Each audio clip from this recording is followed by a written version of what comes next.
When it comes to TV shows and movies, especially nowadays, where there is almost an instant gratification element needed by most people, the characters you put in front of people have to resonate in one form or another.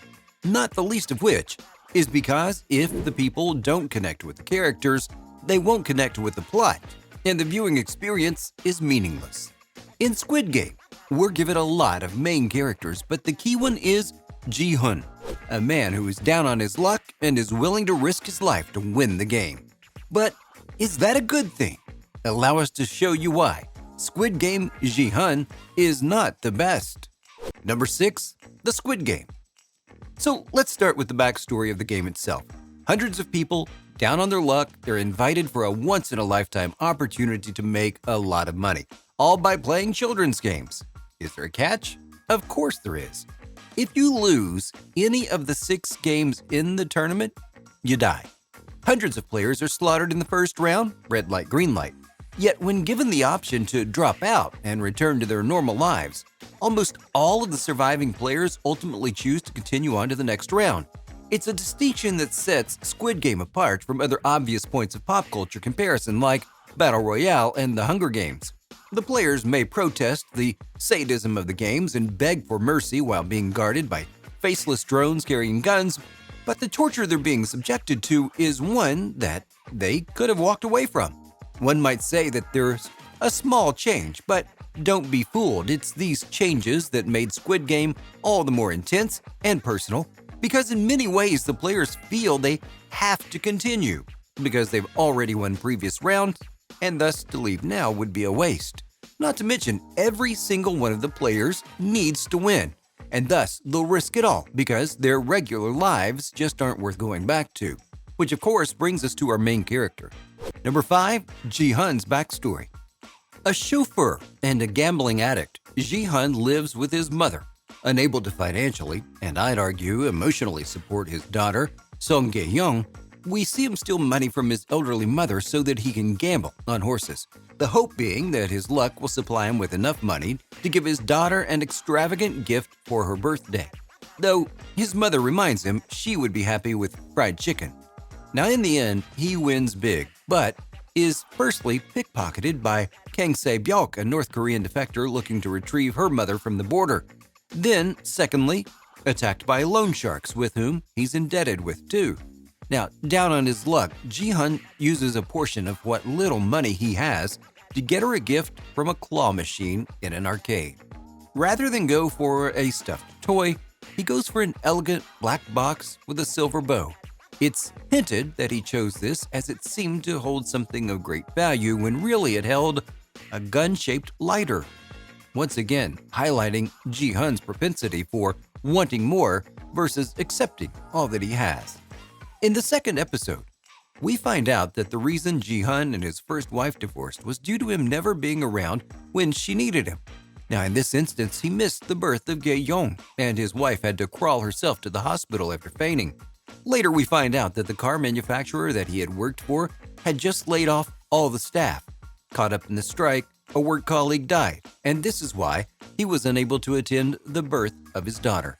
To be clear, it is alluded through flashbacks that though Gi-Hun took part in the strike, he was not in the thick of it, once again highlighting his cowardly nature. Number 4. Good and yet. Now, this isn't to say that he's a bad person. Though Gi-Hun is shown to be both a liar and a thief throughout the show, viewers are led to look at him sympathetically due to the kindness that he shows his fellow contestants, particularly with the compassion he shows Oh Il-nam, an elderly man with a brain tumor. In the defense of Gi-Hun, it is only when threatened with being eliminated from the game that he uses Il-nam's failing memory against him to cheat his way to victory.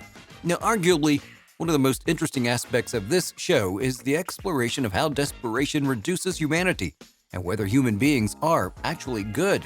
With the contestants choosing to leave the games in the second episode and the majority returning by the third, it should be clear that this show is only concerned with the duality of good versus evil, and just as important, where Gi-Hun fits in this mold. He sees himself as a hero of sorts. Yet, when push comes to shove, he's unable to meet the bar. We saw this when, rather than play fair with number 1, he decided to cheat. and win at the end of the series rather than kill Cho Sang-woo, number 218, to win the prize. He called for a truce to end the games, even though just a few hours before, he had tried to kill him before getting stopped by Se-byok. He also tried to kill him again following her murder/elimination. Now, furthermore, technically the rules of the last game meant that Gi-Hun didn't need to get his hands dirty with direct murder. With Sang-woo on the ground, he could have crossed the game to win the money. However, with a debt totaling 6 billion won and a handful of murders, it was clear there was no going back for him, and in the end, his risks once again weren't worth the reward. Number 3. Consequences. The last episodes show us a traumatized Gi-Hun who returns home to find his mother already dead. Now, we don't see the events of the year that follow, but it is alluded that Gi-Hun is still living as he did before and unable to touch his prize money, choosing instead to borrow from those around him. Now, it's only when he reunites with Il-nam, who we find out is not only alive but one of the VIPs who co-ran the games, that he stops wallowing and keeps his promises by getting Se-byok's brother out of the orphanage, and he gives Sang-woo's mother his share of the prize money. He also makes plans to see his daughter, who's now relocated to the US. But as he's about to leave the country, he spots his game recruiter playing a game with a prospective contestant. Rather than get on the plane, he decides to call the new game headquarters, determined to find out who they are. And that is honestly a problem that many had with the ending of Squid Game. Number 2. Redemption versus wallowing. Why? Because while it's very action hero to go and try to take down those that killed those you care about, Gi-Hun isn't an action hero. He's a cowardly man who realized far too late that his decisions cost him even more than they did before. While it may have been more typical, it would have been better in many people's minds for Gi-Hun to perhaps wallow for a few days before realizing he had promises to keep and people to honor. Now, what's more, seeing what he had now, he could have made sure that everyone left in his life was taken care of, including his daughter, and set out on a path of atonement. But think about it. He didn't do that, not even close. Instead, he didn't touch the money until his old friend came back from the dead to help him deal with that self-pity. That's kind of an odd trigger to get things back on track, wouldn't you say? And even when he gets back on track, he sees the recruiter and does a 180 from his family to run right back to the game, which means that he abandoned his family again, just so he could, what? Find peace for himself and no one else? Bring down a game that he likely has no clue how to bring down? Many agree that this ending was done to help leave a door open for a second season, but is it worth it if the main character only adds to his selfish desires instead of actually living in the moment like he was advised to do by so many? At number 1, sacrifice. So in the eyes of some, what would have been the better ending? Simply for Gi-Hun to go and sacrifice his life for another so they could win the game.